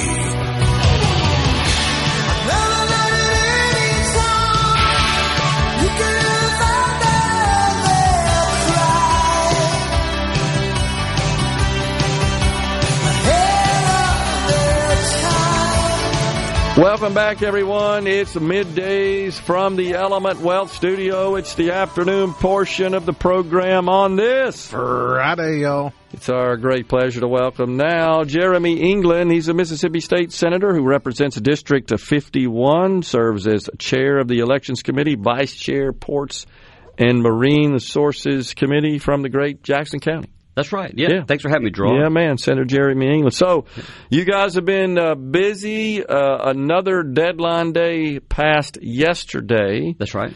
And that was to advance bills off the floor that got through the committees in their respective chambers. And now, Rhino, I don't know if you heard us talking about that. He has, for the last couple of years, he's been describing the procession that transmits the bills, what that should look like down the hall, between the chambers. And so in this particular case today, with the number of bills that are going across, what'd you say, Rhino? We needed like a tractor, right? To get tractor them pull. A tractor pull. With a rodeo in town, that's a perfect thing to make happen. Right. Yeah, so yesterday he did one for us depicting the transmission of the alcohol bill from the House to the Senate, and it was a river of beer. Just float it down. Yeah, these are all good ideas, but Miss Brenda, who does a good job keeping up the Capitol, I doubt she would be in favor of these. We're just having fun. You got to sit back and laugh a little bit about it, don't you? That's right. If we don't have a sense of humor up there, that place would be tough to work at. 100%. All right, so gonna get with you first on a bill that you and I talked about before, and you have championed on behalf of the citizens of the state of Mississippi, and that's to restore the ballot initiative process. That's right. Nothing in the House this year. I think the House's attitude was, hey, until we see that the Senate has a serious interest, we're not even going to touch it. Mm-hmm. But you proceeded with what I thought was a reasonable bill that would have restored the ballot initiative mechanism, but unfortunately they didn't get far. Yeah, it didn't. And look, a 2/3 vote is tough to get Absolutely. in the legislature, and that's what I was looking at, was having to get a 2/3 vote. Going into it, I didn't think I was going to get it, but I did think that we owed the people a debate on the floor. We had some of that. Of course, it was tabled. The motion was tabled, so we didn't get to a vote. Right. But we did get to hear some of the concerns. And my point that I was trying to make was listen, this is a vehicle that we have. If we're serious about trying to fix this, let's move this vehicle forward. And it's one of those situations where we've got 52 senators and we've got 52 different opinions on how the ballot initiative should look. and there's opinions that we shouldn't even have a ballot initiative, and that's not. There's no ill will behind that. It's just, folks think, oh, we're a constitutional republic. We come up here to do this. And so there's a lot of different ideas. I have another angle. I may try to work on this next year. But it was good to have the debate. It was good to hear from my colleagues on it, let them talk about it, let the people hear what our concerns were. And of course, the motion to table was successful, so we didn't get it Senator off Carter the floor. made that motion, right? Yeah, my friend Joel Carter made that motion. And I heard his reasons behind it. And, of course, he made those arguments, and the bill was tabled. And that happens sometimes. Look, I've won way more bills than I've ever gone to the well with. I'm not afraid to go to the well to lose a bill, and that was one of them. I'm a big fan of the debate. If we're having debate, we're doing our job. Yeah. Well, and I think that's what happened, right? That's right. You got the debate stirred up at a minimum. Senator Angela Hill, no fan of the ballot initiative process either. Right. It feels like, Senator, that the prevailing attitude in the Senate, certainly more so than the House, is that, this is something that we'd really prefer not to revive. That's right. I think so. And I don't think that's the case for everybody, but again, everybody has a different thing that they want to look at. But here's my concern with it. I don't think the Supreme Court completely declared that provision unconstitutional. They basically said it's unworkable in its current form. I think that's accurate. And so my worry is, are we going to end up in a situation where we just end up back with what we have? And I know some people are in favor of that, but I think that the times have changed. The ways that money is brought into these situations has changed. The way you can get signatures and how it is an easier process. And it would have been great to have those negotiations going forward. But look, as you mentioned, Senator Hill spoke in favor of the motion yesterday. She and I talked afterwards. We're of course, we all get hotly debating issues in there. We're still great friends. I understand her concerns with it, and we'll have those conversations. And eventually, when we hopefully do get a bill that we can maybe advance on the floor, there will still be some no votes in there for people that just don't want the ballot initiative. Yeah, I think that's probably an accurate way to put it. And some of the concerns expressed, as you know, is that, well, this thing would get hijacked by wealthy, well-funded, out-of-state interests that would attempt to advance an agenda that wouldn't be necessarily good for the state. But can't the people make that decision up if they were to get to that point? They can. And look, I think my friend Senator Sparks made a good point. He says, you only get so much room on the ballot. He said, why don't we put the whole thing on there for people to look at? And that's something to think about, because if you're limited to 3 lines or 4 lines or whatever it is on the ballot, and you've got it on there, it's hard. It's tough to know exactly what you're voting for. Because look, we were talking about a bill before we came on. If it's a big bill, sometimes you don't know what's in it, and that's what we're there for. We're there to debate those and to talk about them. But of course, my ballot initiative measure was to put this into code. It wasn't going to the Constitution. It was going to the statute, and the legislature would be able to change that after 2 years. So if you had unintended consequences come out of one of those things, we would be able to fix those. But to some level, we need to trust our people in Mississippi sometimes to do the right thing. And I think that we would find that the people of Mississippi would do the right thing more often than not. Could we not perhaps include some sort of protections against the fear of out-of-state interest overtaking the process, that perhaps whoever initiates a measure would also have to report maybe, just like campaign contributions are reported by candidates, would have to report all the funding behind that measure, which would perhaps prevent, over a certain percentage coming from out of state. We could get creative on something like this, I guess is the point. That's right, you can. And right now, we've been trying to get into law, and I hope we have a mechanism to still do this. I had a campaign finance reform bill that I wasn't going to have the support on, so I didn't bring it up this year. But to keep foreign interests out of these things, foreign countries. But if we're doing that, of course, I think we could do that for other states, because we're dealing with Mississippi-specific statutes. So of course we could limit, who contributes to that and who does that. And if we get a constitutional challenge on it, we take that constitutional challenge and we see where it ends up. We can't be afraid of that all the time either. So we can do that. There's a lot of different things that we can look at doing to get this right. And I hope, look, I intend on keeping the conversation going. But unfortunately, we don't have a bill this year to get anything this year. I got it. Mm-hmm. Okay. Well, all right. What else did you get through that you want to talk about? Yeah. So one bill that I introduced this year, and a lot of times it's tough to get a bill passed on your own floor the first year you bring it. One bill I brought this year was in Judd B, and it makes it a capital punishment for anyone that sexually assaults a child under the age of 12. They are eligible for the death penalty if this law gets signed by the governor. Now, there's a Supreme Court case out there that it was Kennedy v. Louisiana, I believe, and it was a terrible decision. It was a 5-4 decision by a more liberal court that we had at the time, and it was based on a national consensus. The national consensus was, we only use the death penalty when somebody takes a life, But I think that look, Oklahoma, Florida, Missouri, other states are starting to pass these laws.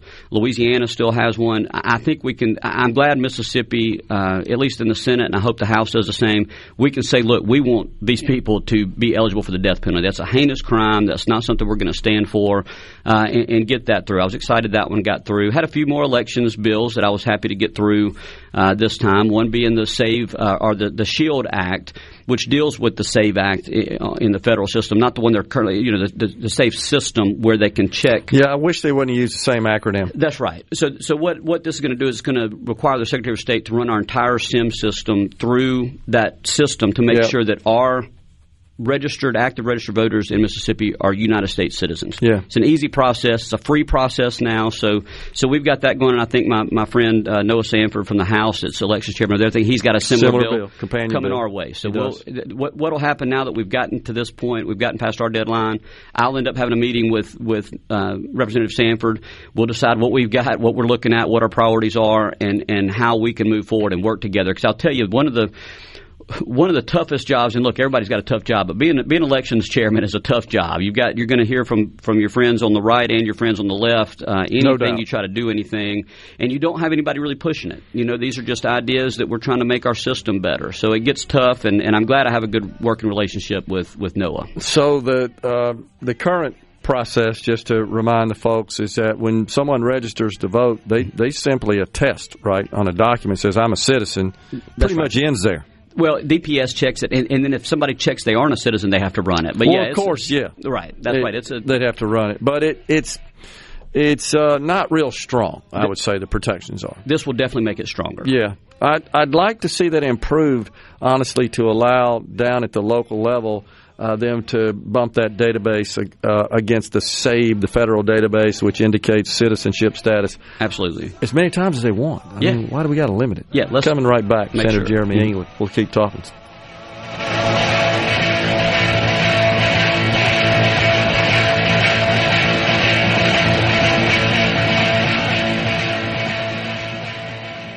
When you need attention, adoring fans, it's time for Middays with Gerard Gibert on SuperTalk Mississippi. Josie's on a vacation far away. Come around and talk it over. So many things that I want to say. You know I like my girls a little bit older. I just want to use your love tonight.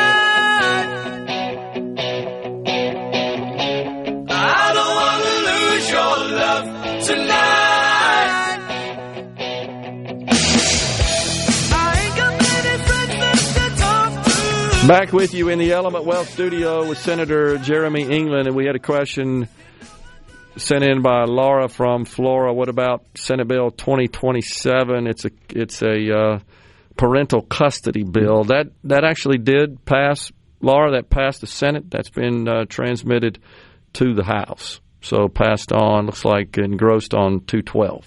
That's right. So, yeah. Had a good debate on that one. And okay. The point being, we're hoping to give, this rebuttable presumption that there's two parents, take into account what they both want. Still some work needed on the bill, but it's got good intentions behind it. Yeah, makes sense. Okay, so hopefully that helped you out there, Laura from Flora.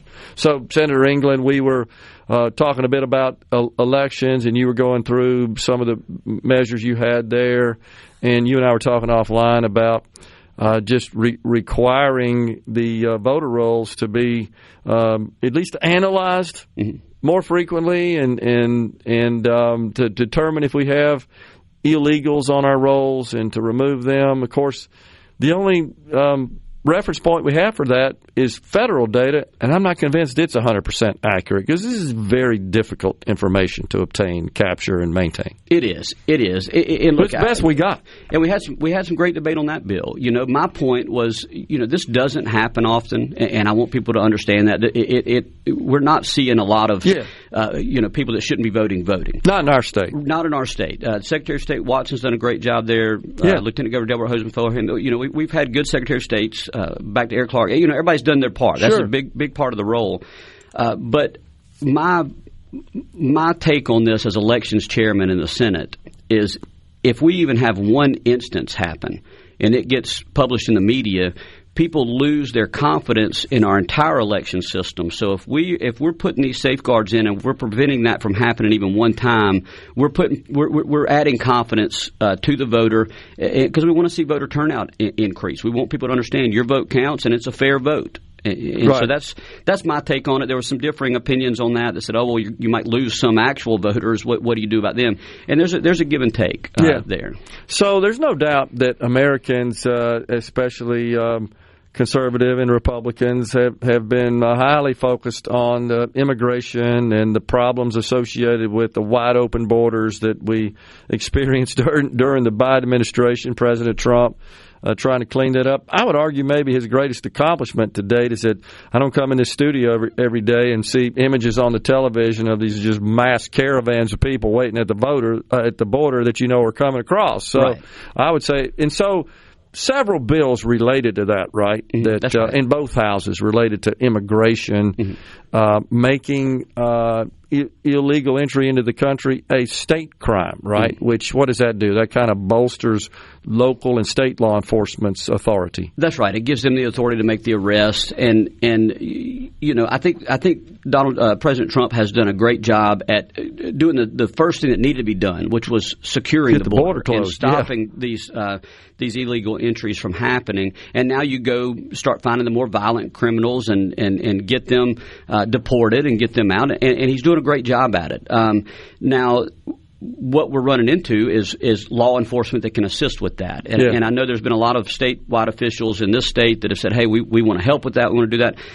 When we pass these bills, one thing that I want to make sure that we're doing is that the training is there and that we don't have people that are doing things like what we saw in Minneapolis. I think that was probably due to poor training. I think that you've got people that are there and that these border agents go through that. They know what they're doing. They know where they're. We shouldn't have people being killed on location like that if they weren't an actual threat. Now, I know there was some discussion about whether this gentleman, if there was an actual threat, and I've used the term gentleman loosely after what he did, but we don't want that to happen. We don't want that. I don't want our DPS commissioner, Sean Tyndall, to have to start getting phone calls and have NBI have to investigate situations like that.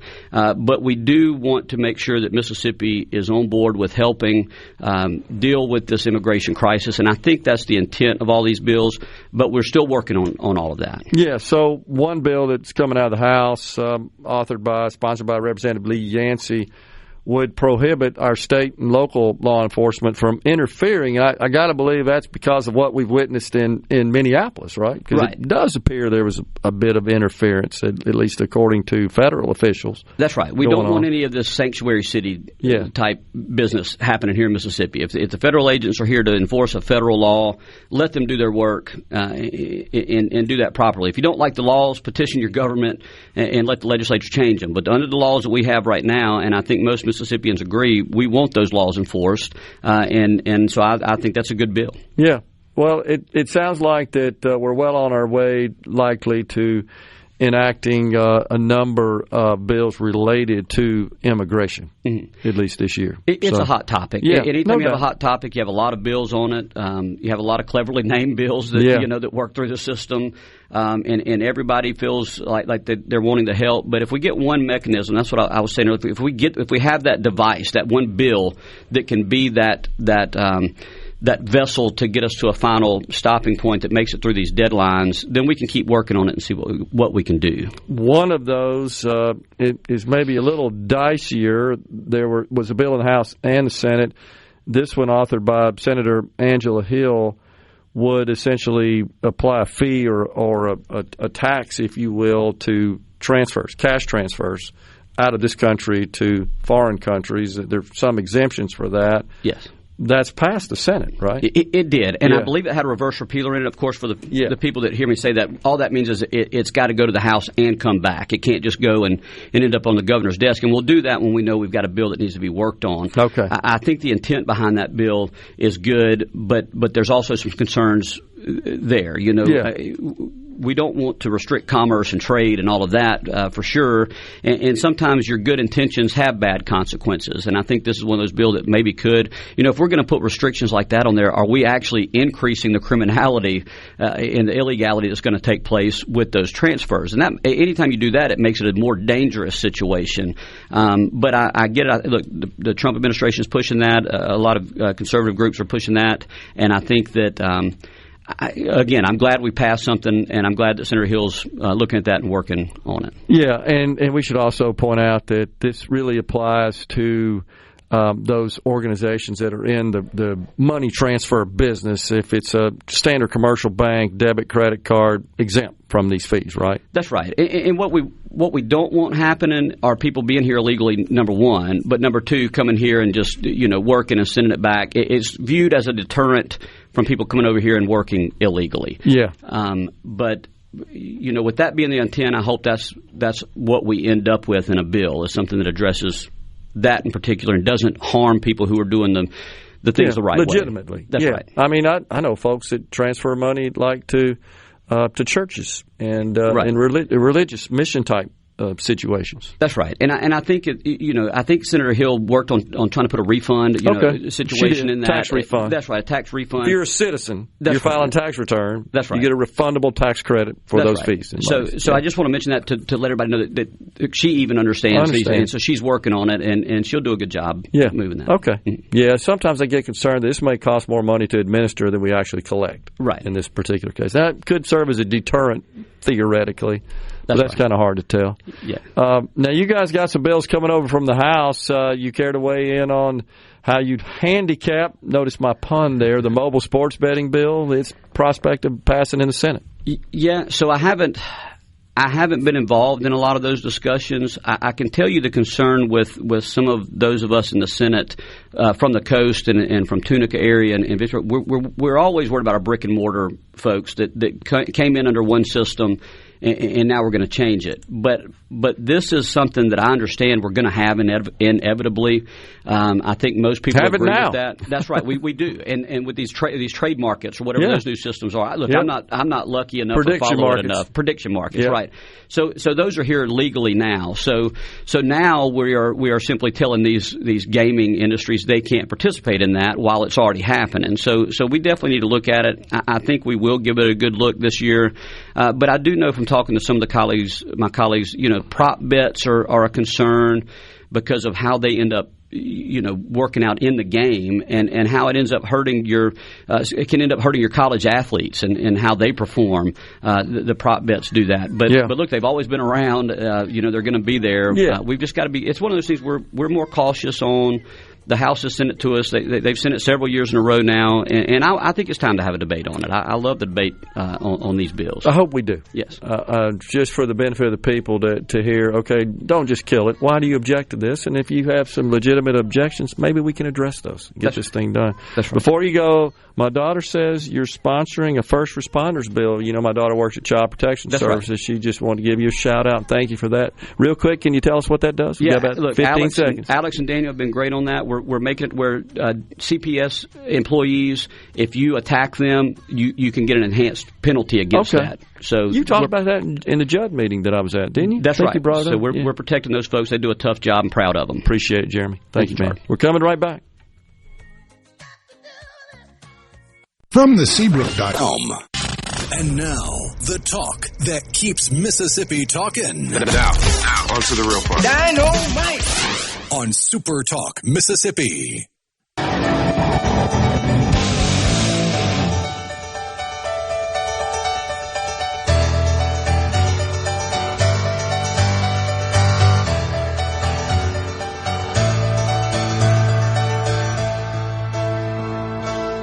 And I would do anything for love. I'd run right into hell and back. I would do anything. Welcome back, everyone. It's Middays, the Element Wealth Studio. The Dow up 213 at this moment. It's been hopping all over the place. Your funny money's up about $3,500 today, so it's making a bit of a comeback. The NASDAQ now in the green as well. We talked yesterday about the DOJ coming after Apple with their news app saying, you guys are a little biased here in what you allow to be published on your news app. And, boy, that sent investors into the old tailspin. Usually that kind of stuff, though, is a good time to buy because it typically does not really affect the company's long-term profitability outlook. But it's the way the old algorithms work. It's news-driven sell-off is really what it is. It's considered something sort of negative in that respect. I saw a report that said that the number of conservative Democrats, that's kind of an oxymoron, is more than halved since the 1990s as support for left-leaning Democrats surges. We should not be surprised at that whatsoever. And all you have to do is look at who got elected across the country. A lot of municipal elections and special elections. Of course, the big midterms coming up this November, and that would include every member of the House, U.S. House, and numerous Senate seats as well. But the number of Americans who think that the Democrat Party has become too liberal is at an all-time high. They just keep leaning further and further and further. Like, just when you think that's it, it's like, no, hold my beer. Let me come up with something else that's wacky.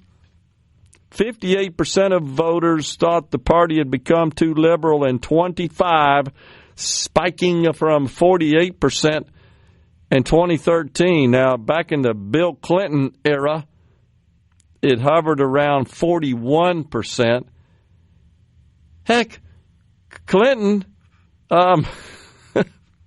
he would look quite conservative, relative, I would say. He'd look like William Buckley compared to today's Democrats. They're just out of control. And, of course, when you get New York Mayor Zoran Mondani, he's already screwing the place up, is he not? I mean, not that we should be surprised, but he is, of course, talking about raising income taxes. He's got trash piled up all over the place. The videos of the bobcats, there were 2 bobcats on a residential street just moving snow around. They weren't even clearing snow. Like, one of them would pick up some and go put it in a pile, and the other one would scoop through half of that pile and pick it up and go move it somewhere else. And There's zero snow being removed from the road surface. They're literally just pushing it around and moving it around. And that was like a solid 5 minutes before I realized I had wasted that much time in my life watching idiots spin in circles. Oh, man. Yeah, it is kind of crazy. But I thought that was an interesting little poll there that shows that, yeah, they've really gone crazy. And wacko, what was it? I think that's what Sarah Huckabee Sanders said, right, when she was it the rebuttal to State of the Union address. And you remember she said it's kind of the difference between normal and just crazy. I mean, she just minced no words in that respect. So the other thing that's going on is the GOP, of course, up there in Washington, pushing the SAVE Act. I don't know why in the world they chose the same acronym as the acronym used to describe the system the federal government maintains to track immigration and citizenship status. And I can't remember what the acronym stands for, SAVE. And it seems just a little bit stunning to me that we haven't, I guess, had a practice of continuously scrubbing our voter rolls in Mississippi to just ensure that they're accurate, that they're valid, that they do not contain erroneous information, and that would include folks who are illegals who don't qualify to vote. But we have to go pass laws to do that. I chatted with Secretary of State Michael Watson today, and I wanted to just get his take, and he clarified for me that, yeah, we're restricted on when we can actually perform those processes and cross-check those voter rolls, and that this bill that the Senator England just talked about enhances that and does provide more authority down to the county level, the registrar's level, to ensure that our voter rolls only contain valid voters. But the Boston Globe, I'd like to talk about those guys because I view that particular newspaper as perhaps the most liberal, most left-leaning in the country. And I'll give it to these guys, and this is just true of journalists, period. They're good about, Rhino, structuring the headlines, the titles of pieces to kind of fit their agenda. Rather than, can you just tell me what the bill does? Give me a couple of sentences maybe, or one short statement title to sort of capture the essence of the bill. This is what they say about the SAVE Act. That's the one that passed the House. We talked about it a couple of days ago. It's been transmitted to the Senate, the U.S. House and Senate, that just would require a check of citizenship before you register to vote, period. End of story. And this is their title for the article about that measure. House GOP pushes strict proof of citizenship requirement for voters ahead of midterm elections.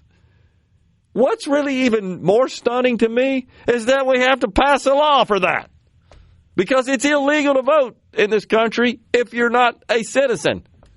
So we got to pass a law to say, hey, that means you people that register people to vote, make sure that, I don't know, they conform with the law. We have to have a law for that? That's how screwed up it is. So I'm not smearing the Republicans here for advancing this measure. It's that we need it is insane to me. And it's because, as you well know, we do have states in this country. You can look down to the district level, because they're registrars and clerks that run these counties. They have an agenda as well, and they kind of taint things to match their agenda and sort of bypass federal and state law. And because we don't have any requirement that, you need to check in every now and then to make sure your rolls are accurate, stuff happens. I know that's shocking, but this is the way the Boston Globe chose to headline this article about this issue. Something coming out of the Trump administration that's got the Democrats all in the old tizzy is the Obama-era Green New Scam, as the president likes to call it. Those greenhouse gas rules, they're gone. The EPA chief secretary there, Lee Zeldin, he's all over this. He's the administrator, actually, of the EPA. And so he's been instructed by the Trump administration to eliminate the 2009 Obama EPA endangerment finding. That basically is what put in motion all the various greenhouse gas emissions standards and policies and really restrictions, overly restrictive for vehicles. So this should help the struggling vehicle industry, and more importantly, this saves the American car buyers a bunch of money because we all pay a premium for that unnecessarily. And that's what I believe that as well, and that's what the Trump administration says. And so they're eliminating that. Now, basically what it boils down to is if you've bought a vehicle since 2011, I think, is when it had to be implemented by the latest. Yeah. And you stop at a red light and your engine cuts off. And then you take your foot off the brake and put it on the gas and it kicks back on and you go about your rat killing. Yep. That start-stop nonsense that just tacks on thousands of dollars on the bill for your car is no longer mandated. It costs money. The start and stopping costs money. You know, the same applies to light bulbs. It's not the running the light bulbs that ages them. It's the turning them off and on. It's that fluctuation in the energy spike, right? On, off. That's what ages lights, not running them constantly. Same deal here. Off and on, you're actually using more gas. You may be cutting down on the emissions, theoretically. But, come on, you don't see black smoke spewing out of the back of cars anymore. You can't smell it, can't detect it, don't feel like you're consuming it whatsoever. It's overkill. Coming right back with Jay Lake from Carter Jewelers.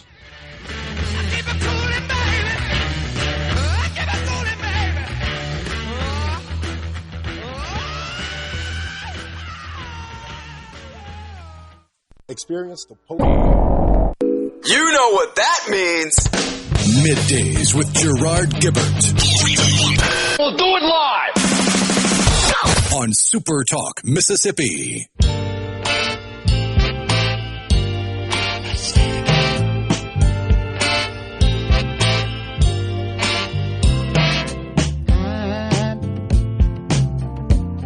I'm so in love with you. Whatever you want to do is all right with me. Welcome back, everyone. It's Middays. Want to get this in here before we bring in Jay. It was a question about the Tim Tebow bill, and no, it failed, according to what I'm looking at. Is that right, Rhino? That's what I see. Yeah, it failed. We got Jay Lake, owner of Carter Jewelers. All right, Jay. Hey, happy Valentine's, Gerard. Yeah, man. So give us an update since the last hour. How's it been going? I forgot to mention we're having the same sale at Vicksburg and Pemberton Square. Carter Jewelers over there, right next to Kroger. They're having the same sale we're having. They got everything on sale over there, I believe, except for the Seiko watches. But on everything, you get additional 10 to 30% off, depending on your kiss. And it's a great sale, and they're giving away half a dozen free roses as well with any purchase. Our roses are from Greenbrook Flowers, right down the street from here, and I can't remember where theirs are from, but you will get. There's a real nice flower shop over there. But yeah, half a dozen free roses at Greenbrook Flowers and Vicksburg Carter Jewelers. So it's a great deal for Valentine's today till 6 o'clock, and tomorrow 10 to 5 is our last day we're doing it. The additional 10 to 30% off. So, and with the sale prices, that really is unbelievable. And the engagement rings, we have the same sales from Christmas. We didn't mark them back up. They're still down on sale, and then you get an extra 10 to 30% off that. So you can't beat it. We got 18 months interest-free financing. If you get approved, you don't know money down, just take it home with you, and they'll bill you 30 days from now. And that's We also, you can get, if you have no credit, bad credit, you can get online, carterdiamonds.com, get pre-approved, or you can come in the store. We can do it on your cell phone, or we can type it in on the computer for you. No credit check, pre-approval, lease to own, 90 days. And we're downtown Jackson since 1849, 711 High Street. And we're the oldest jewelry business in Jackson, and one of the oldest in the United States as well. So we've been doing it a long time. We got a professional jeweler here. He can size your rings, repair most any repairs on gold or diamond, and watch repairs as well. We got a real good watchmaker here, and we have layaways. I'll give you the sale price even on layaways as long as you put 10% down. 12 months interest free. Layaways, for if you have an engagement ring or anniversary down the road, or even Christmas, Mother's Day, you can put something down. And if you get married, we have a large selection of wedding bands. Just tell her to come in, maybe fit one up on there with these prices. You gotta see if you can find a good one that she likes. But you asked what was hot. We got a lot of those initial pendants. Those have been pretty popular. Yellow gold, white gold. We even have a lot of the silver ones, $100 and less. We got hundreds of those, and you still get the half a dozen free roses from Greenbrook Flowers with any purchase, even the $100 or less. So it's a really good deal. The flowers of Valentine's Day they're pretty high. So you told us in the last segment, Jay, that Valentine's and Christmas are big days for folks to get engaged. Yes, sir. Yes, sir.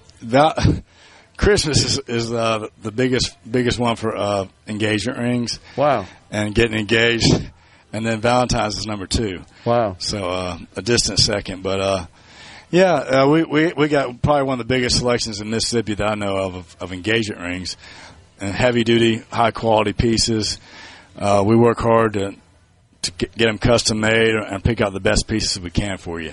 Really beautiful pieces. You feel the difference. Heirlooms. You can hand them down, your daughter, your son, when you get older. They'll really appreciate that. And our gold chains, our gold earrings, our gold bangles, sometimes they get dented, broken. The manufacturer has a lifetime warranty on them. Really good quality. You just mail it back, pay for the shipping, and they'll get you a new piece. It's really good, especially with this deal with the KISS promotion. Or you can trade in. You can trade in your old gold, old jewelry at Carter Jewelers. We'll even give you cash for it. Cash, you can trade in equal value, or you can do an upgrade, and the upgrade is the best value for you for your trade-in. So come in, and I'll evaluate how much it's worth and everything, and any scrap gold, it has to be platinum gold or diamonds, and we can do it. It has to be a natural diamond. I think what else we got? All right. We'll gift wrap all that stuff for you too, Gerard. Gotcha. Here. And you talk. We got about 30 seconds. You got financing available as well, right? Financing, yeah. 12 months, interest-free layaways. 18 months for approved credit, no money down. Lease to own. That's with bad credit. CarterDiamonds.com. Vicksburg, Pemberton Square next to Kroger. Here, downtown Jackson, 711 High Street, 601-354-3549. Gotcha. All right, Jay Lake, owner of Carter Jewelers. It's Valentine's Day. Get on down there and make your selections and purchases. Appreciate it, Jay. Talk to you again the next time. Thanks, Gerard. You bet. Okay. We're out of here today. Have a good weekend. Happy Valentine's Day. Stay safe, and God bless everyone.